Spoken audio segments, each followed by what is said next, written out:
Jagrative. When you reach a certain point of your evolution, you realize that yoga is absolutely the most powerful, most important, and vastest body of knowledge beyond physics, beyond chemistry, beyond psychology, beyond sociology, beyond religion, that has been amassed by humankind. But nobody knows that the yogas, these asanas you do to lose weight or to feel a little bit better in form of exercise. Let's take a look at that. That yoga is called Hatha Yoga.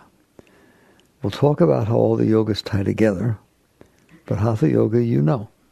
That is the physical exercises, the body positions, asanas that you're taught to work with and that bring about peace. That they do more than just exercise. That's why yoga is so popular. Or they don't call it Hatha Yoga, but it is Hatha Yoga. Why Hatha Yoga is so popular in the West, very much so in America and many Western countries. Because it not only does exercise, and it's good for your body, stretches your muscles, but you get up with peace. You get up with some deeper thing going inside that other exercises don't necessarily give you. Beyond Hatha Yoga, let's start this way. What does the word yoga mean? It means union. It doesn't mean exercise. It means union. That is the entire purpose of all the yogas we're going to talk about tonight, is union. And you won't understand what union means until we reach the final state. But all of it has the purpose of leading toward union. It has no other purpose. So we'll walk through quickly. Beyond Hatha Yoga, you get to Karma Yoga. What is Karma Yoga? Like karma? We talk about karma? No, it's not about karma at all. It has nothing to do with that. Karma Yoga is a form of working toward union, just like Hatha Yoga is. That means, and this is very good for the West, that's why many people say that Karma Yoga is the yoga of the West, the yoga of the times, that works best for people. It means you're going to get up in the morning and you're going to go to work. It doesn't have to be an outside job. It could be being a mother or a father or a caretaker or anything. But you have a job. That's what we do in the West. We have jobs. And most of us have outside jobs that earn money and do things. If you are going to your job to earn money, that's not Karma Yoga. If you're taking care of somebody because you're supposed to, that's not Karma Yoga. It looks the same. You're doing the same thing. But just like yoga's exercises are not about the body, they help the body. They're about the effect it has deeper inside, moving toward union. So work is much more than your livelihood in yoga.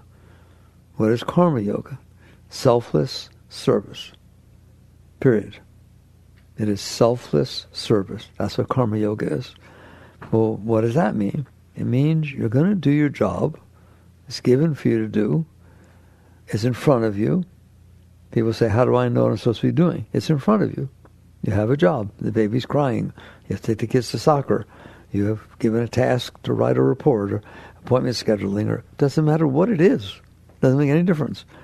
There is a job in front of you. How are you doing that job? If you're doing the job for reward, if you're doing the job so you look good, if you're doing a job to earn more money, if you're doing a job to get the corner office, if you're doing the job because you think your husband or wife will be mad at you if you don't do it, that's not Karma Yoga. If you're doing the exact same job out of a sense of duty, out of a sense of, I'm sitting on a little planet, spinning in the middle of nowheres. I'm here for a few years and then I'm gone. It doesn't have any great meaning. Build a building, so what?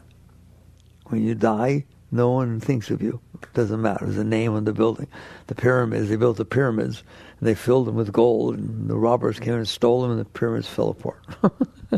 It's just understand the reality of what's going on. What you're doing has no meaning the way people do it. You're just going to die. But people don't want to think about that. You were born, and you're going to die in a very, very short period of time. Like 70, 80, 90 years, versus 4.5 billion that the planet's been sitting here spinning on its axis. So I always tell people, when somebody asks you, what did you do today? The correct answer is a 360. That's what you did, a pirouette. You did a 360. What did you do this year? A really big 360 around the sun, either around the axis or around the sun. And that's all you did. And by the time you're gone, no one will know anything about it.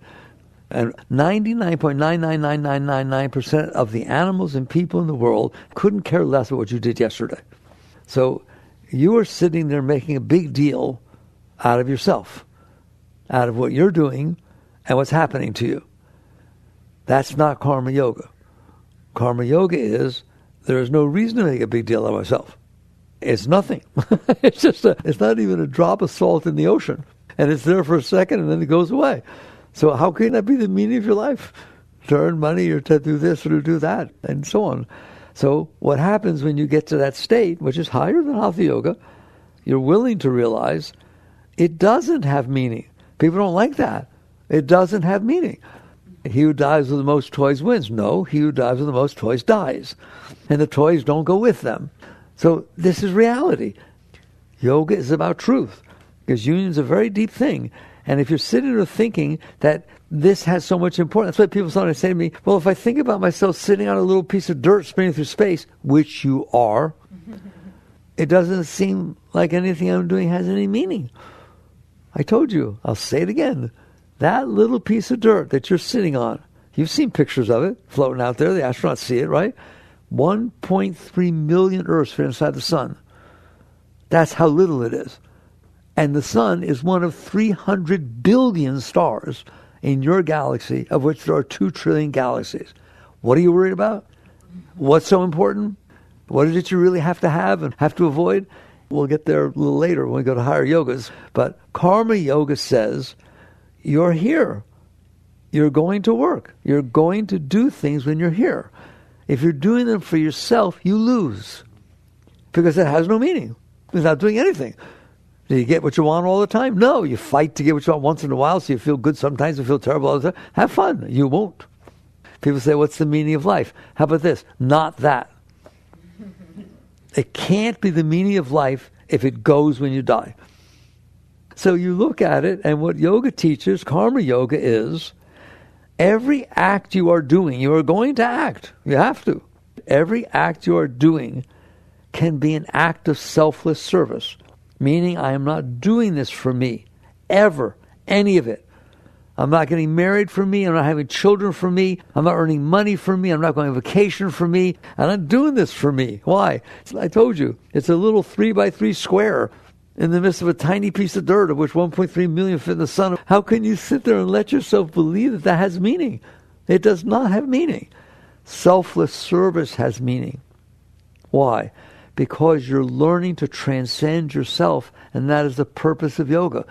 That's what union in the end means, is you went through all these yogas to the highest possible state. But basically, the same act that you're doing on a regular basis, everything you do, can either be done for you or to let go of you. And selfish doesn't mean I'm taking everything for myself. Selfish means I'm doing this for myself. You have to be some big egotist. What a selfish person. He wants everything. He wants all the marbles. No, you can just be someone who's doing it for yourself. That is selfish. I'm talking deep tonight, all right? Don't worry, it'll turn out well. I just want you to be open once in your life to listen to truth. The same acts you're doing do have meaning. They help you let go of yourself. Since we have an ego, and we do tend to do everything for ourselves, right? Even our relationships, what do? You end a relationship. Why? It's not working for me. It just wasn't working for me. Oh, that's what your relationship was about, for you. It wasn't about serving another person. It wasn't about giving. It wasn't about helping. No, it was about for me. It's not working for me. What does that mean? I'm not feeling my joy in it anymore. I don't feel love anymore. There's no reason for me to be in this. It's not helping me. Okay? Well, I feel very sorry for you if that's what your relationships are about. Because you're not having a relationship with another person, you're in a relationship with yourself. Now, the other one I like a lot. Oh, I hear you started dating so-and-so, right? You seem so happy. How's it working out? He's a work in process. You don't even realize what you're saying, right? In other words, I don't care about him, I care about me, and I'm going to manipulate him to be like me.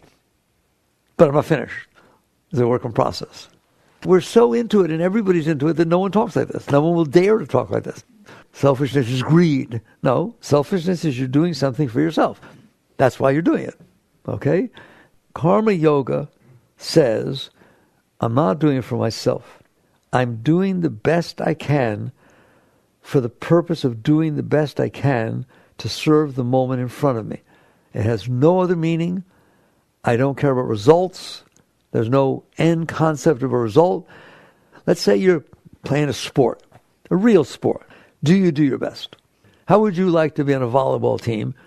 I don't care if it's play or heavy duty, and the rest of the team couldn't care less about whether they win or not. How much fun is that? Any sport. How much fun is it if you don't even try? There's no reason to do it. Like we play football, I think it's fascinating. We go out there, found a piece of land that's just sitting there. It's a piece of land. No one's interested in it. They just walk around. And we draw lines on it. Every 10 yards, and draw some lines and a big line at the ends. And then we sit there and make up some rules.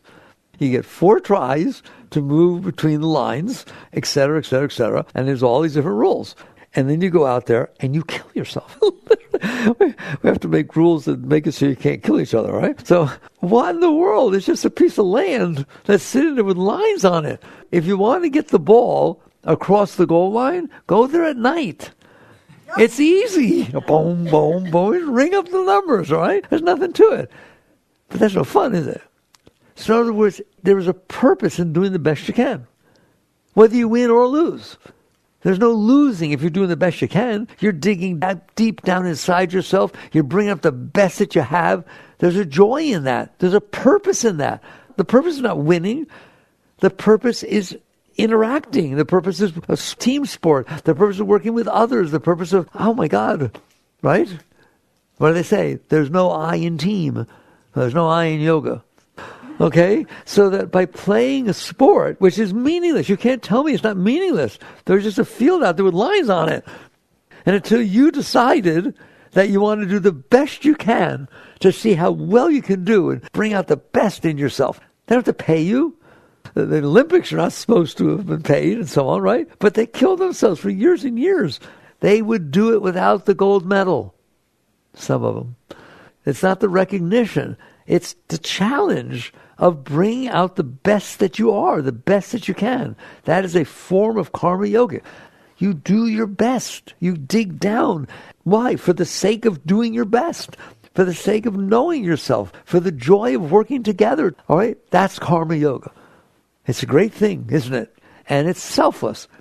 It is working selflessly without attempting to get fruits for your actions. You're not doing it for a goal for me. I'm doing it to bring out the best of myself and to serve what's in front of me. That's what karma yoga is. And that includes your job. But my boss is greedy. It's still your job. You do the best in your job. Everyone's not going to come with you. There's no way in the world, I wish it was, that everybody's yogis and doing all this stuff. Very few. But you are. You can go right there to that job. You should be so clean that if you're on an assembly line doing the exact same thing, putting this widget on top of that thing every single time, you're excited to go to work to do the best you can to do better than you did yesterday. And if they pay you, you don't even understand why they're paying you. And that's what a true sport should be that way. Why should they pay you for the joy and the growth and the beauty of working with a team and being good at something? And well, it's nothing to do with money, but it does now, doesn't it? Okay, and you see what it does, doesn't it? It's not a true sport. It ruins everything. People making millions and millions and millions of dollars. It's very funny. Okay? So that's karma yoga. So you understand, yoga is not just the asanas. The yoga is being able to let go of yourself. And by doing karma yoga, you learn to let go of yourself. You learn to not be working for the fruits of your actions. It's not about you. You're doing selfless service. That's what I said it was, selfless service. The entire Gita, the entire thing, but the major part of the Gita is about karma yoga. That's the discussion that Krishna had with Arjuna on the battlefield. We call it dharma. This is a situation that has presented itself to you. I don't care whether you want to do it or not. That's just your personal garbage. Life gave it to you. There it is. Like, how do you feel somebody has a child that's handicapped and they just devote their life to the child? It's not a problem. It's not a burden. It's more joy, okay? Because I get to bring out everything that's in me to give and to take care of this child and to bring them up.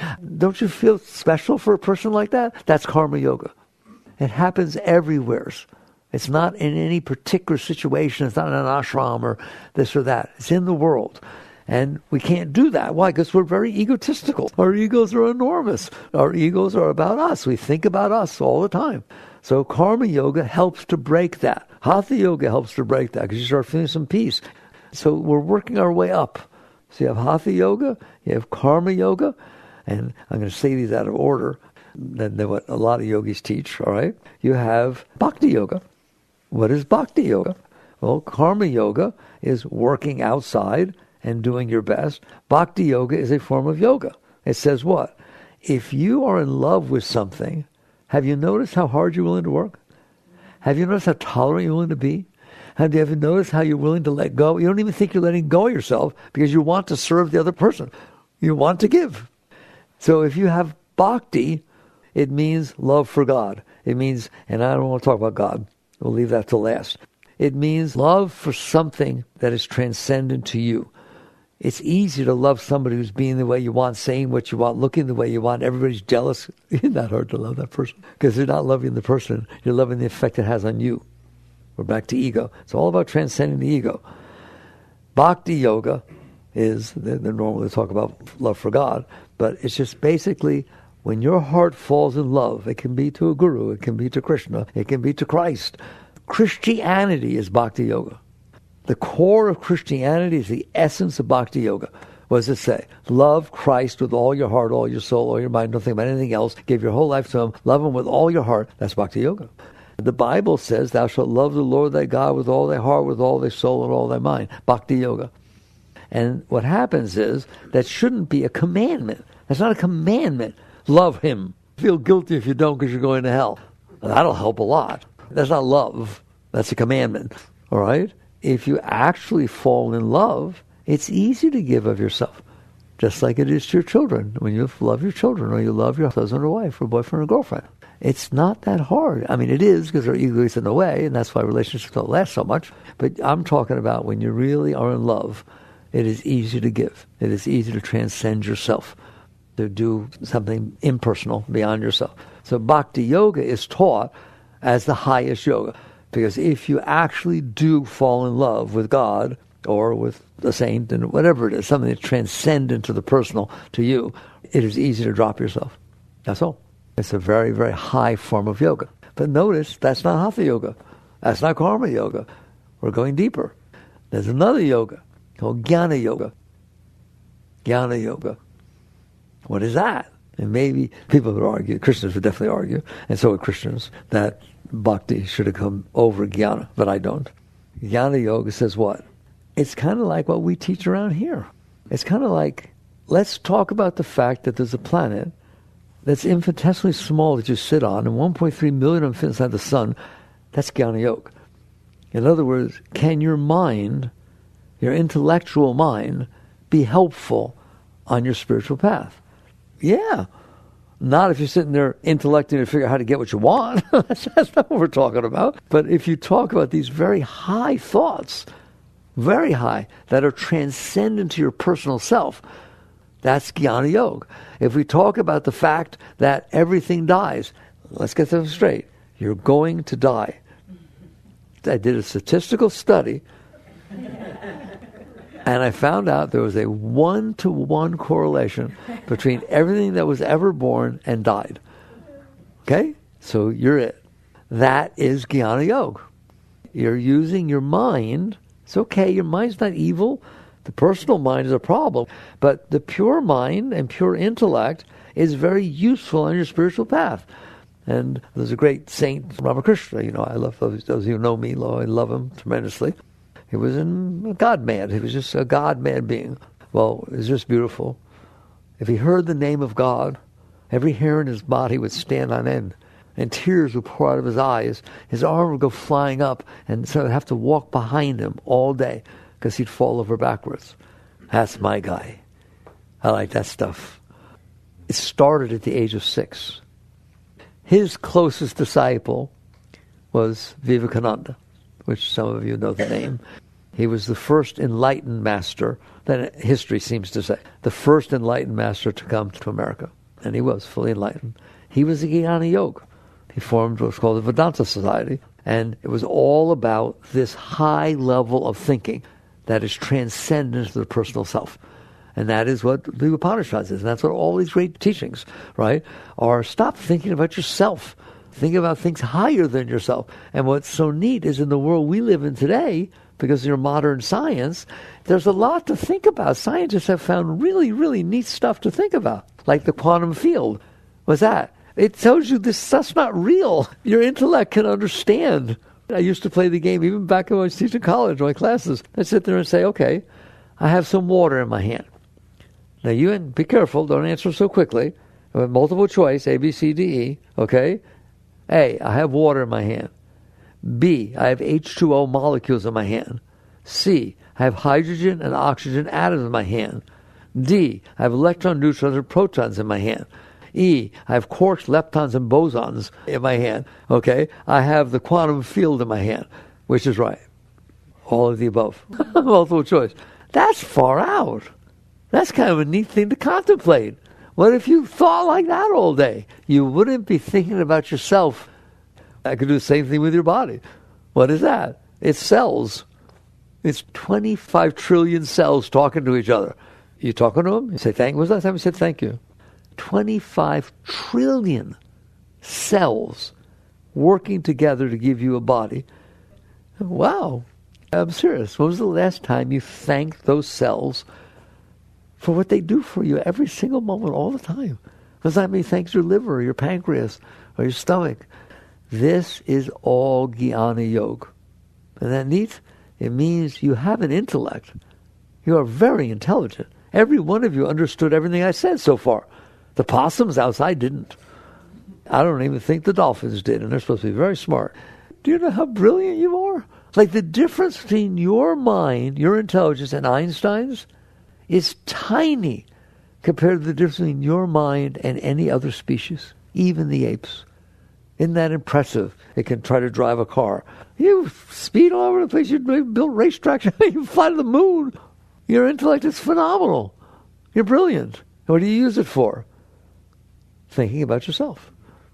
If you watched your thoughts, you would find out that from 90 to 95% of every thought includes the concept of I, me, mine. What do I like? What do I want? How do I get it? Why did he do this to me? I can't believe that she said that to me. It's just all personal stuff. That's what you use your intellect for. Jnana Yoga is very, very great because it doesn't say the mind's a problem. It says the mind's a solution. Just like Bhakti Yoga says the heart is not a problem. The heart's a problem because you're trying to get stuff and use your relationships to get what you want, and then your heart gets broken, right? Let me tell you something right now. You fall in love with God or the Guru or the Master, your heart will never get broken because you've transcended the personal with your heart. Love wasn't about you personally. It did higher than that. So basically, Jnana Yoga is the same thing, but it's using your intellect that way. And it's very important. And today, like I said, science, we're just so dumb. We're not dumb. We're brilliant, but we don't use it. Like there's a science called meteorology. It will tell you why it rained today. And you know what you'll say? It was my birthday. Why does it have to rain on my birthday? It's on a weekend. Why does it rain on the weekends? That's my only time off. What kind of thought is that? It has nothing to do with you. I challenge you all. Go back to school, study meteorology, get all the books of meteorology, and show me one book that says it rained because it was your birthday or because it was the weekend. No. What are you doing with your mind? So if you raise your thoughts to pay attention to reality, to pay attention to truth, instead of to pay attention to what you want, which is what narrows you down so you can't have union. Union is about letting go of yourself and expanding beyond yourself. So Jnana Yoga is part of that, isn't it? If you use it properly.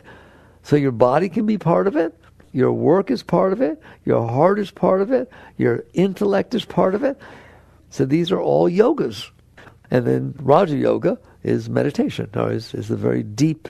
Once you've reached and transcended some of these other things and used your body and your mind and your heart properly, you will find out you can sit down and you, the consciousness who is aware of all that stuff, is able to float beyond yourself.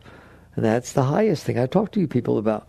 Right now, your consciousness is distracted by what you're doing with your mind, what you're doing with your heart, what you're doing with your work, what you're doing with your body. Because it's all personal. The only thing it thinks about, don't get embarrassed, not dissing you, all right? All it thinks about is me. You go to work for you, go to vacation for you, got relationships for you. You study so you can get a degree and impress everybody or get a better job. People go to school to graduate. That's embarrassing. This lets you know why you need yoga, right? That can't be the meaning of your life, to get a degree. Oh, of course it's not. Of course it's not. The degree is just a stepping stone to the meaning of my life. Okay, what's a stepping stone to? Getting a better job. Okay, well, that's what you want to do. No, I don't want to work. I just want the money. I want to go to a school where there's good-looking women so I can get married, or good-looking men, right? I have these they're all personal goals, aren't they? Okay, so fine, now you get married. Is that what you want to know? I want to have a family. Well, you get married, I want to have a family. Where's the meaning of your life? You just keep saying this one's for that, for that, for that, for that. And then you get middle-aged and you have a middle-age crisis. Why? It didn't work. I don't feel any different than I did before. You know what most people think? That their youth, their teenage or youth years were the finest years of their life. That's ridiculous. That's just a few years of your life, you hear me? And then what happened to the rest of your life? I don't know. I know. You made the gross mistake of saying your life was about you. Your life was about getting what you want and avoiding what you don't want. And to the degree that you get what you want, I had some joy. And the degree that I avoid what I don't want, and it's a struggle, isn't it? It's a struggle constantly to fight, to manipulate, to do anything you can. Dress a certain way, talk a certain way, act a certain way, drive a certain car. Every single thing. To impress people, to be accepted by people. Why? Because I'm not okay, and these things make me feel better. I don't deny that. But that's very short-lived, isn't it? If you do something and people respect it, where do you go and pull them together to do it again? You will be afraid that you will disappoint them. That's because you're living for yourself. You're saying that's the meaning of my life. It doesn't work out so well. Yoga transcends all of this. It basically says the purpose of your life is not about your moments that happen to be okay or not. It's about raising above yourself. So when you get to Raja Yoga, and we'll go back and bring it all together, when you get to Raja Yoga, you're basically saying you've worked enough on yourself to where your mind is not bothering you when you sit down to meditate. Why does my mind bother me? If you want to know why your mind bothers you, dare to watch what it's saying. Oh my God. Did I say that? Did he get hurt? Oh, I hope I didn't get hurt. Should I say something? I don't know. You're supposed to be meditating. And what about God? I put aside 15 minutes, but I'm supposed to be somewhere. I wonder what time. Like, the mind is just thinking about you. It's thinking about what you need to do to get what you want and avoid what you don't want. Does it ever worry? It worries all the time. What does it worry about? I worry that I won't get what I want or that I'll get what I don't want. How about you? Yoga says you have to transcend this. The meaning of your life, I said this once and people said they understood it. The meaning of your life is that you leave with less than you came down with. Less of that garbage. Less of that personal stuff. You evolved. You became a greater being. It's not great to just be about yourself. But we don't have a choice. Why? We're not okay. That's why you're not okay. You're not okay because you're addicted to your likes and dislikes. And you can't have them all the time. You only get them once in a while. And you even get the dislikes pretty often. So of course you can't be okay. I once gave a talk, and I'm going to do it now. It's hard. You have to pay attention as to why life seems to be negative most of the time. Why you only sometimes get great joy and, oh my God, it's exactly what I want. And a lot of the rest of the time, it's not what you want at all. Why? It's statistics. I have 3 things that I like. Okay? How many things are there? 700 billion zillion. What's the probability that life is going to unfold with the 3 things I like, no matter what I do? My probability is so small, it's ridiculous. That's why only once in a while Do you feel really good and feel really high? What's the rest of the time? I'm not getting what I want, therefore I don't feel good. I'm worrying, I'm anxious. Do you see that? The cards are stacked against you so bad, it's not even funny. Decide what you want your husband to be like, or your wife. Come on, start at the age 5, they do nowadays. And make up what they're supposed to look like, how they do, how do they work, what kind of car they drive, anything like that. You just sat there and said there's like 0.001% of the people I meet are a possibility for a relationship. And don't kid yourself, you do that, right? Has to be this and this and this and this, and you left everybody else out. So you can't have a spontaneous relationship. So this is why people have so much trouble. They think the answer is to get what they want and avoid what they don't want. No, that's not the answer. The answer is to open up and realize you were given a gift. You're given a body. You're given a heart. You're given a mind. You're given the experience of every moment of your life. It should be joy all the time. It should be exciting, inspiring, no matter what it is. It's like a sport. What if you played a sport and you won every single time, you didn't have to lift a finger? Then winning has no meaning. It's not about getting what you want. It is not about getting what you want. It's not about attracting to yourself what you want. It's not about praying to get what you want. It's not about getting what you want. It's about realizing that if I limit my happiness to getting what I want, I am not going to be very happy because it doesn't happen. The world is not the way it is because you said so. It's the way it is because of all the forces that made it be the way it is. Well, getting back to jnana yoga, there's this law, cause and effect. It's the foundation of all of science. It's the foundation of everything. Something happens, causes other things to happen. Then 4 things happen, causing something to happen. Then 7 trillion things happen from the beginning of time, and they cause everything to happen. And that's what's in front of you. I do this in the new book, Living Untethered, very carefully. The moment in front of you is the result of all the forces that happened before it that caused the moment to be that way. And you're saying it should be the way you want. You just dropped in for a moment, and it's supposed to all be the way you want. It's not going to happen. It's not supposed to. It is supposed to be the result of all the forces that ever were.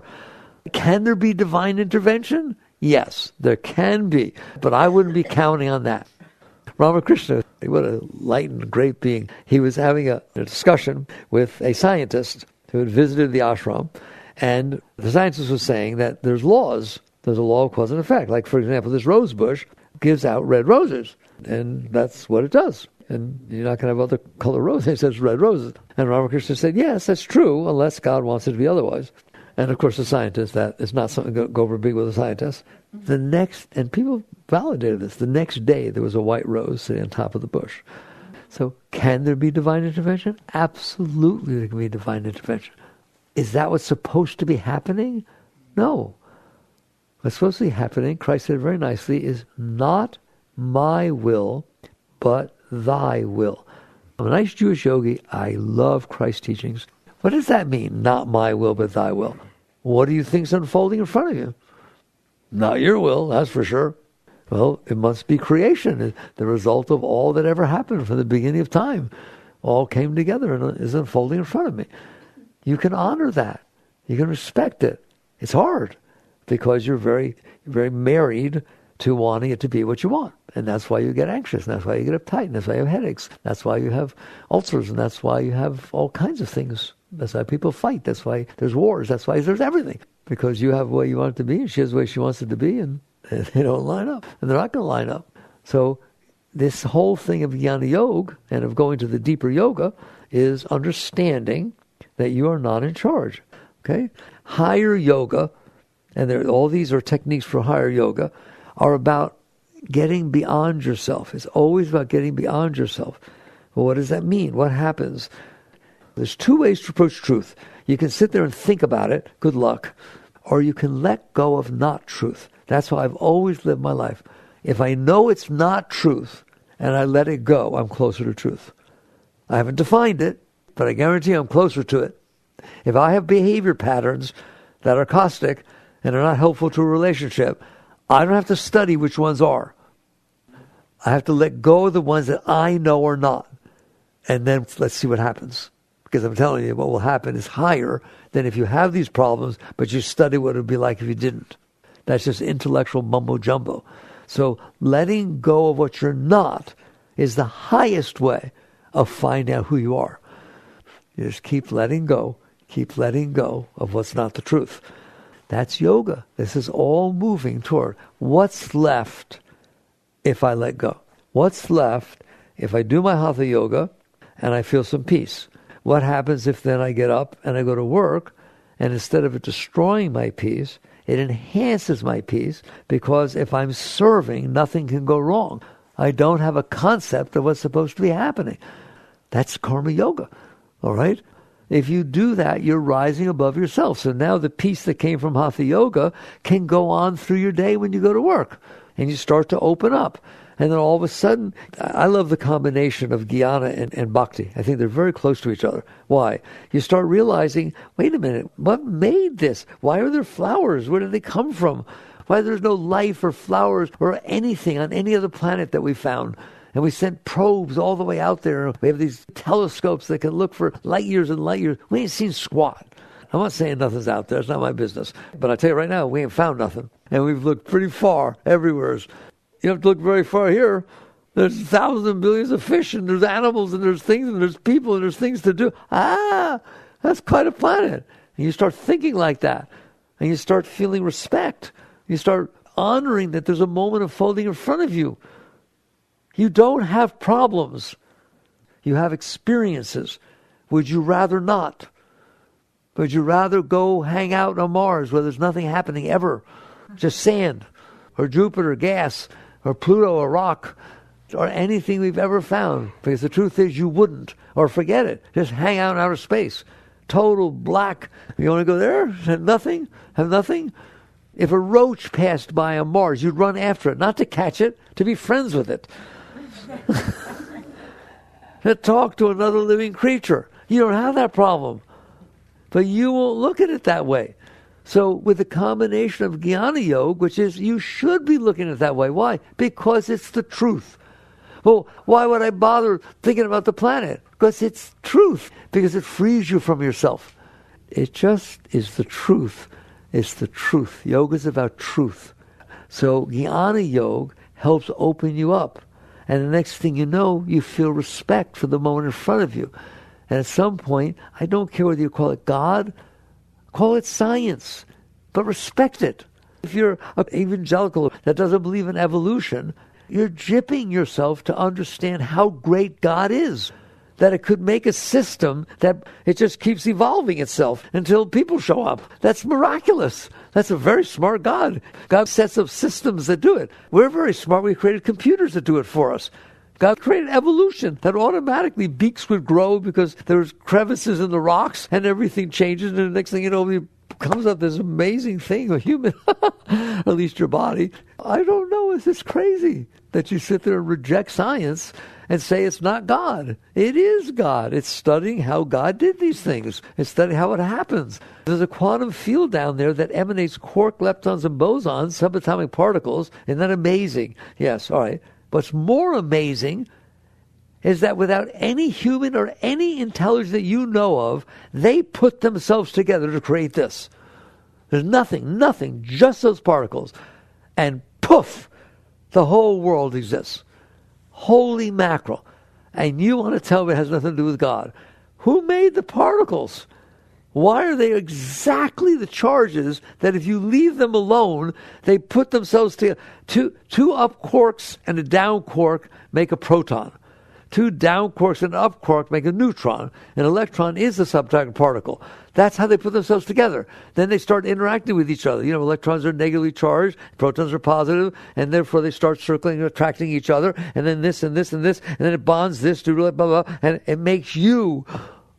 That's pretty funny. It's not like that happened billions of years ago. It's happening right now. If that stopped happening, it would disappear. If those particles stopped emanating out of the quantum field, there would be no universe as you know it. That's jnana yoga. It's raising your thoughts beyond yourself to pay attention to the truth, because you're not paying attention to the truth. You're paying attention to this tiny little personal mind that you built in there. Where did that come from? You were given free will. So consciousness is aware of your thoughts. It's aware of your heart. It's aware of your body. Consciousness is what it's all about. Consciousness. I told you before. If I sit there and say what they mean by soul is your consciousness, your awareness of being. The soul is the core, the essence of your being. It is who you are right now. Well, no, it's not. Really? If I stopped your thoughts, would you know it? Have you ever gone into deep meditation and the thoughts stop? And you're just sitting there saying, oh my God, there were no thoughts. Well, then you're still there. See your hand? I'm going to tell you a secret. You're not your body. I am so. No, you're not. You look at your body, and if your hand got cut off, you would know your hand got cut off. You would still be there, conscious and aware that your hand got cut off. Then you're not your hand. You're the awareness. You're the awareness of your thoughts. You're the awareness of your emotions. Do they go from high to low? Do you ever feel great love? How do you know? How do you know that you feel love? Eventually you'll yell at me because I'm in here and I can feel it. Who? Who's that? Feel it. I feel it. Subject, verb, object. What's the subject? The consciousness, the awareness of being. All right? So I'll take all these things away and you'll know they're gone. You'll still be there. I'll take you away. I'll take away the consciousness. What's left? Nothing. It is the core essence of your being. Consciousness. So as you work your way back up through the yogas, by letting go of your personal self, by coming into higher love than personal, you eventually come up to a point where you realize, I'm in here noticing. It's all witness consciousness. I'm in here noticing all this stuff. But you can't when it's distracting you. When your mind is bothering you, it pulls you into it. Your heart is bothering you, it pulls you into it. So, but if it doesn't, if you work your way through, and yoga does that, all the different layers of your being, all your koshas, it works your way up. Next thing you know, it's totally natural to just be there. You don't have to struggle. Witness consciousness is not, I'm going to try and pay attention to my thoughts. That's your mind having a thought about paying attention to your thought. It is about your thoughts are not so powerful and caustic that they're pulling you into them. They're just little things that float by like clouds. You don't pay real attention to them. If you want to, if you're having an intellectual thought and you're contemplating a scientific subject, you put your conscience on the thought, you work with the thought, then you come back. You're always at peace, you're always clear, but the personal mind, which you built, I explained it before, and I explained it very carefully in the Living Untethered book, new book. I build the entire mind from empty mind all the way up to your ego mind. All right? It's easy. You have stored stuff inside that you didn't want to experience. You pushed it away inside. And so it got stored in there. So now it made your personal mind. It's afraid to have bad experiences again and wanting to have good experiences again. Therefore, you're thinking about yourself. That's how it happens. You store all this stuff in here. Yoga helps you let go of that. And eventually you will reach a state, you will, if you practice all the yogas, you will reach a state to where your mind does not disturb your consciousness. It's just little clouds floating by. Like I say, if you want to concentrate on it, notice concentrate. It's concentrated consciousness. It's all about consciousness. That's who you are, the awareness of being. And so if you concentrate, fine. If you don't, then it's not distracting you. And the next thing you know, you're settling back into this place that's just awareness. That's what it is, awareness.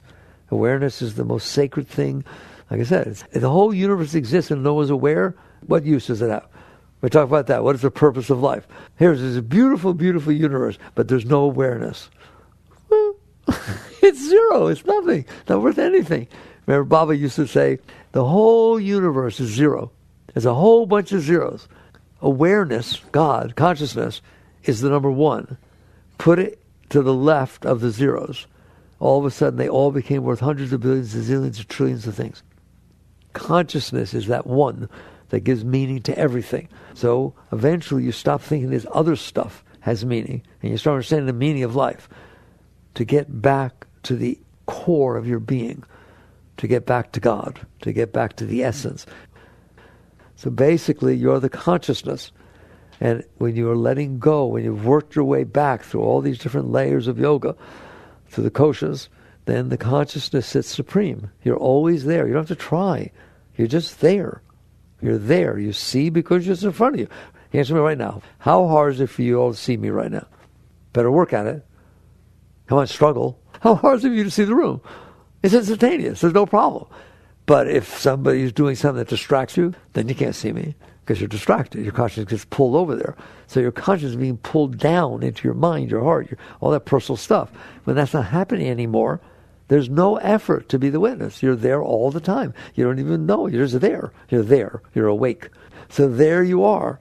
Then from there, you understand the highest yoga. The highest yoga is union. What do you mean? I always end this way. Now that you're seated, established in the seat of self, no effort, doesn't mean the mind stops, but the rest falls off. The personal mind falls off once you're totally happy and filled with joy and love from inside. You don't need the thing.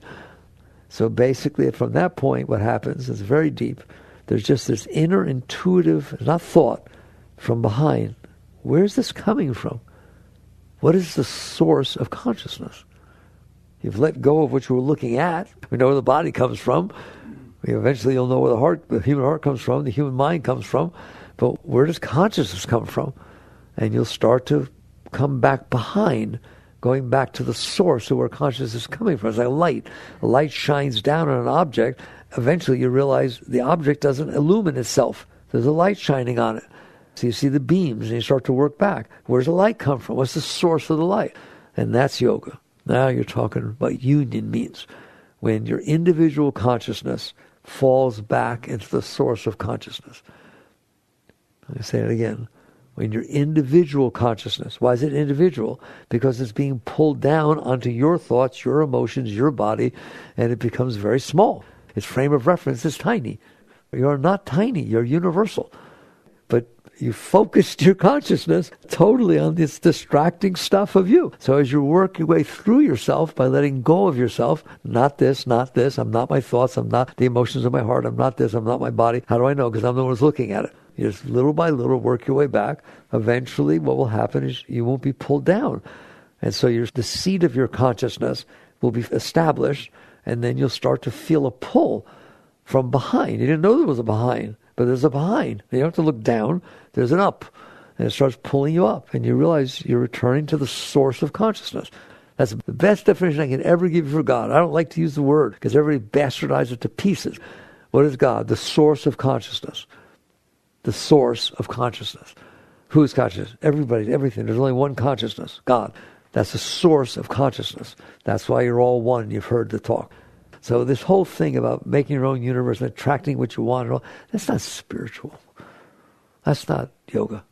That's just basically, how can I figure out to get what I want? All right?